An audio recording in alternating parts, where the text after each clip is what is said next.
सविनय अवज्ञा आंदोलन। महात्मा गांधी द्वारा प्रतिपादित सत्याग्रह का सिद्धांत सत्य और आत्मिक शक्ति पर बल देता है। इसकी सबसे सुंदर अभिव्यक्ति सविनय अवज्ञा के रूप में हुई है। असहयोग से तात्पर्य आवश्यक रूप से सविनय अवज्ञा से नहीं है, किंतु सविनय अवज्ञा निश्चित रूप से वर्तमान संस्थाओं के विरुद्ध संघर्ष के लिए गांधी द्वारा प्रयुक्त पद्धति की आधारशिला है। इसका अर्थ मात्र असहयोगी नहीं वरन राज्य अथवा समाज के कानूनों का क्रियाशील विरोध है। सविनय अवज्ञा आंदोलन का सर्वाधिक क्रियाशील रूप है। दोनों का सार एक ही है, अर्थात बुराई का अहिंसात्मक तरीकों से प्रतिरोध करना। राजनीति में हम इसका अर्थ अन्यायपूर्ण कानूनों से उत्पन्न दोष और बुराइयों का विरोध करने से ले सकते हैं, परंतु इस शस्त्र का भी प्रयोग उस अंतिम दशा में करना चाहिए जबकि वर्तमान कानूनों को मानना एक प्रकार से पाप बन जाए। हमें सविनय अवज्ञा को कानून के अपराधपूर्ण उल्लंघन से नहीं लेना चाहिए। अपराधी कानून का उल्लंघन दंड से बचने के लिए करता है, जबकि सत्याग्रही समाज के हित के लिए सरकार से असहयोग करता है। सविनय अवज्ञा करने वाला सरकार के कानूनों के प्रति आदर और श्रद्धा रखता है, पर जब वे कानून समाज के लिए अहितकारी बन जाते हैं तो सत्याग्रही उनका आदर व अवज्ञा करता है। कानूनों की अवज्ञा करते समय सत्याग्रही दंड से भयभीत नहीं होता। सविनय का स्वरूप सुरक्षात्मक और आक्रामक दोनों ही प्रकार का हो सकता है, पर वह रहता है अहिंसात्मक। सविनय अवज्ञा आंदोलन की भूमिका। 1929 का वर्ष भारत में अत्यधिक अशांति का वातावरण प्रस्तुत करने वाला सिद्ध हुआ था। मजदूर और मध्यम वर्ग के व्यक्ति अपने संगठनों को सुदृढ़ बना रहे थे, इसके साथ ही उनमें हिंसात्मक प्रवृत्ति भी जन्म ले रही थी। इसका प्रमाण हमें साइमन कमीशन का विरोध प्रदर्शन में ही मिल जाता है। बंगाल में जूट मजदूरों की हालत खराब थी। अर्धनग्न आधे भूखे रहने वाले श्रमिक ब्रिटिश सरकार के शोषण से तंग आ गए थे। वे हड़ताल कर रहे थे। उधर लॉर्ड इरविन अधिराज्य की स्थापना का भी आश्वासन नहीं दे पा रहा था।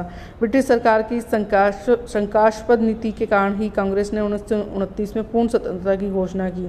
26 जनवरी 1930 को पढ़े जाने वाले घोषणा पत्र में लिखा था कि हम भारतीय प्रजाजन की अन्य राष्ट्रों की भांति अपना जन्मसिद्ध अधिकार मानते हैं। हम स्वतंत्र बनकर रहें। हम यह भी मानते हैं कि यदि कोई सरकार यह अधिकार छीन लेती है तो प्रजा को सताती है, तो प्रजा को उस सरकार को बदल देना, मिटा देने का अधिकार है। जिस शासन ने हमारे देश का सर्वनाश किया है उसके अधीन रहना हमारी राय में मनुष्य और भगवान के प्रति दोनों के प्रति अपराध है। किंतु हम यह भी जानते हैं कि हमें हिंसा द्वारा स्वतंत्रता नहीं मिलती है, इसलिए हम ब्रिटिश सरकार के यथासंभव स्वेच्छापूर्वक किसी प्रकार का सहयोग न करने की तैयारी करेंगे और सविनय अवज्ञा एवं करबंदी तक के साज सजाएंगे। फरवरी 1930 में अखिल भारतीय कांग्रेस कमेटी ने गांधी जी को सविनय आंदोलन करने का अधिकार दिया। सविनय अवज्ञा आंदोलन की तैयारी।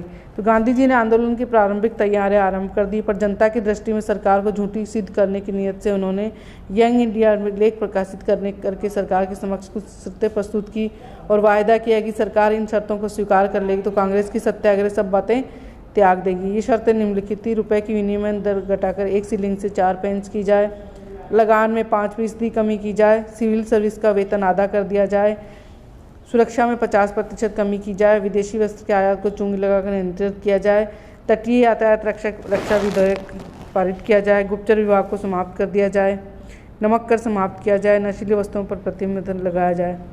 तो इन शर्तों में से स्वयं कांग्रेसी हतप्रभ, क्योंकि इन मांगों में से कहीं भी स्वराज की चर्चा नहीं की। मांगे भी अधिकांश राष्ट्रीय बुजुर्ग वर्ग की संबंधित थी, परंतु कर हटाने संबंधी शर्तें जनसाधारण को अपील करने वाली थी। खैर, सरकार ने उपयुक्त शर्तों को नहीं स्वीकार किया, इसके विपरीत अपना दमन चक्र चालू रखा। दांडी यात्रा और सविनय अवज्ञा आंदोलन का प्रथम दौर। सविनय अवज्ञा अभियान का नेतृत्व गांधी जी ने अपनी राजनीतिक कुशलता का अपूर्व परिचय दिया। उन्होंने इस आंदोलन के प्रारंभ में नमक से कर हटाने को लेकर दांडी यात्रा से किया।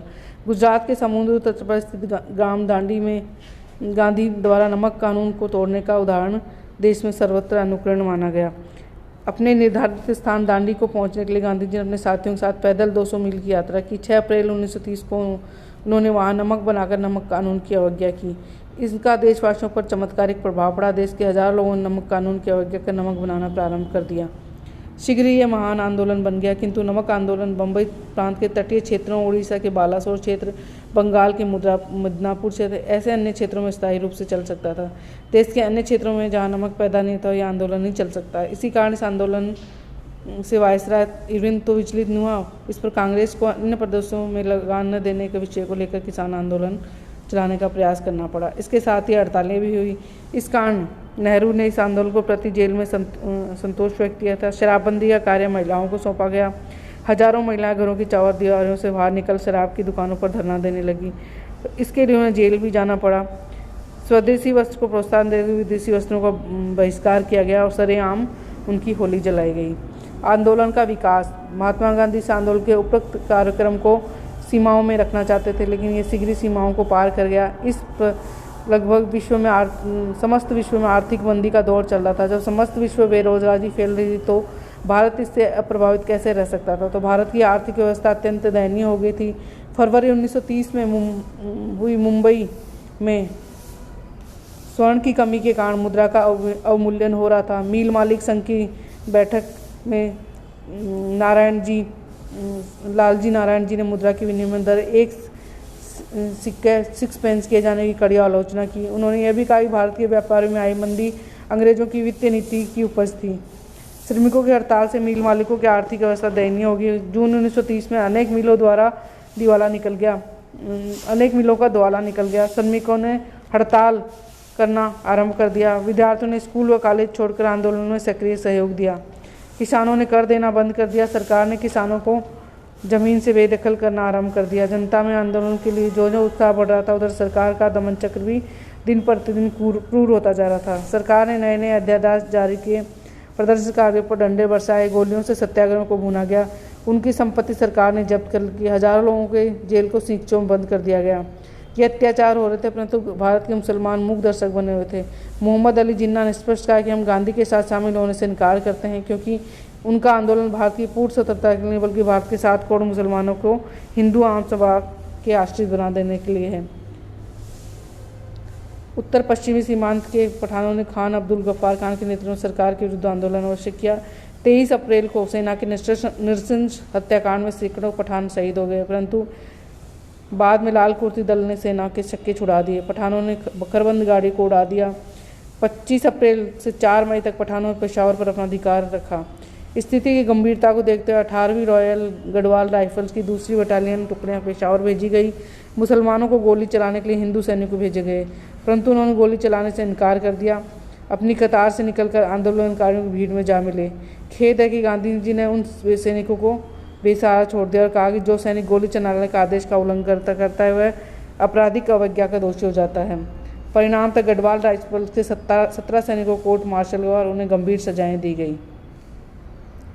महात्मा गांधी की गिरफ्तारी, उनकी प्रतिक्रिया। सत्याग्रहों पर ब्रिटिश सरकार के कठोर एवं क्रूर अत्याचारों से गांधी जी का दिल हिल गया।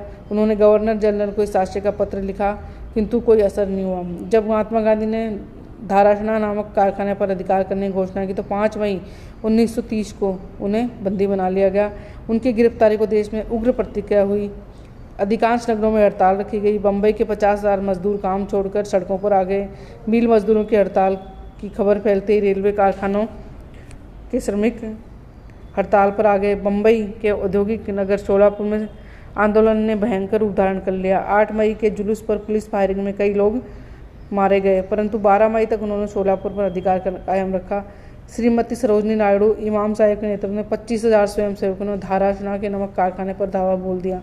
यहाँ पर पुलिस प्रदर्शनकारियों पर किए गए अत्याचारों के संबंध में एक अमेरिकी पत्रकार ने लिखा कि संवाददाता के रूप में 18 साल से 22 देशों में अल्पसंख्यक उपद्रव, दंगों, फसादों, बगावतों के समाचार भेज चुका, परंतु मैं धाराशना में जैसे दुखदायी दृश्य वैसे कहीं भी नहीं देखे। कभी कभी तो दृश्य इतना अधिक कष्टदायक हो जाता था कि कुछ क्षणों के लिए अपना मुंह फेर लेना पड़ता था। सबसे आश्चर्यजनक बात स्वयं सेवकों का अनुशासन। ऐसा मालूम पड़ता था कि उसने गांधी के अहिंसा को पूरी तरह से आत्मसात कर लिया था। आंदोलन की व्यापकता का महत्व।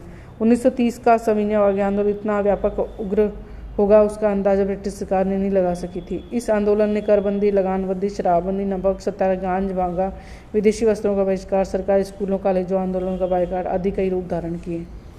हम कह सकते हैं कि यह आंदोलन आशातीत सफल रहा। जुलाई के प्रारंभ तक भारत का कोई ऐसा प्रांत नहीं बचा जहाँ इस आंदोलन का असर न पड़ा हो। असहयोग आंदोलन ने इस आंदोलन को महिला वर्ग का अधिक सहयोग मिला। इस आंदोलन की दूसरी विशेषता है कि इसमें किसानों ने अपना सक्रिय योगदान दिया। कपास पैदा करने वाले बरार के बुडलाना अंचल में किसानों ने लगान देना बंद कर दिया और इस आंदोलन को प्रखर बना दिया। बिहार के किसानों ने कई जगह चौकी टैक्स देना बंद कर दिया। करबंदी आंदोलन गुजरात के किसानों अग्रणी रहे। इस व्यापक आंदोलन को कुचलने के ब्रिटिश सरकार ने हर संभव उपाय किए, किंतु वह सफल रही। इस अंतराल में गोलमेज सभा की योजनाएं प्रगति कर गई। ब्रिटिश सरकार और कांग्रेस का सहयोग पाने को आतुर थी, क्योंकि ब्रिटिश सरकार अब निष्कर्ष पर आ चुकी कि बिना कांग्रेस के सहयोग के बिना कोई संविधान संबंधी योजना सफल नहीं हो सकती है। अतः गवर्नर जनरल ने गांधी के माध्यम से कांग्रेस के साथ समझौते के प्रयास आरंभ किए। समझौते के असफल प्रयत्न। जिस समय आंदोलन चरम गति पर चल रहा था, उस समय सोलोकोम नामक अंग्रेज पत्रकार महात्मा गांधी से यरवदा जेल में मिला। उनसे पूछा कि वे किन शर्तों पर आंदोलन समाप्त कर सकते हैं। इसके साथ ही उन्होंने गांधी जी से गोलमेज सम्मेलन में भाग लेने की शर्त पूछी। इसके प्रत्युत्तर में गांधी जी ने अपनी 4 शर्तें प्रस्तुत की। इसके उपरांत वह नैनी जेल में मोतीलाल नेहरू, जवाहरलाल नेहरू से मिला। डॉक्टर जयकर तेज बहादुर ने इस कार्य को आगे बढ़ाया, परंतु कोई समझौता नहीं हो सका। 12 नवंबर 1930 को लंदन में गोलमेज सभा का आयोजन हो गया। तो ये सविनय अवज्ञा आंदोलन था, जो कि गांधी जी